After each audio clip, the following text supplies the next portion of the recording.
ఒక్క హామీని కూడా నెరవేర్చకుండా తెలంగాణ ప్రజలకు కాంగ్రెస్ పార్టీ పెద్ద ఎత్తున బాకీ పడిందన్నారు బోడుప్పల్ మున్సిపల్ కార్పొరేషన్ అధ్యక్షుడు మంద సంజీవరెడ్డి. అన్ని వర్గాలను హస్తం పార్టీ నిలువునా మోసం చేసిందని మండిపడ్డారు. కాంగ్రెస్ మోసాలను ప్రతి ఇంటికి వివరిస్తూ బాకీ కార్డులను పంపిణీ చేయాలని గులాబీ శ్రేణులకు సూచించారు. అయితే ఈ మేరకు కాంగ్రెస్ బాకీ కార్డును మంద సంజీవరెడ్డి విడుదల చేశారు.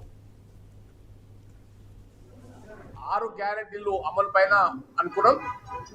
దాంతో పాటు నిన్ననే మరి హైకోర్టులో 42% బీసీ రిజర్వేషన్ పైన కేసు ఉంటే ఆ కేసును కూడా కొట్టేయడం జరిగింది. కాబట్టి దాని మీద కూడా ముందు మాట్లాడి తర్వాత 6 గ్యారెంటీల మీద మాట్లాడదామని చెప్పి అనుకోవడం జరిగింది.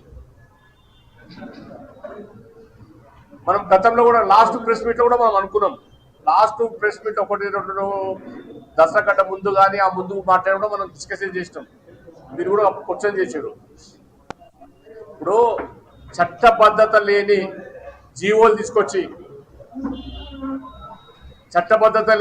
తీసుకొచ్చి మరి తెలంగాణ రాష్ట్రంలో మరి అత్యధిక శాతం ఉన్నటువంటి బీసీలను రేవంత్ రెడ్డి గారి నాయకత్వంలో ఉన్నటువంటి కాంగ్రెస్ ప్రభుత్వం మరి బీసీలను మరొకసారి మోసం చేసిందనే విషయాన్ని మరి మనం గతంలో చెప్పినాం. మళ్ళీ నిన్నది హైకోర్టు కూడా రుజువైంది.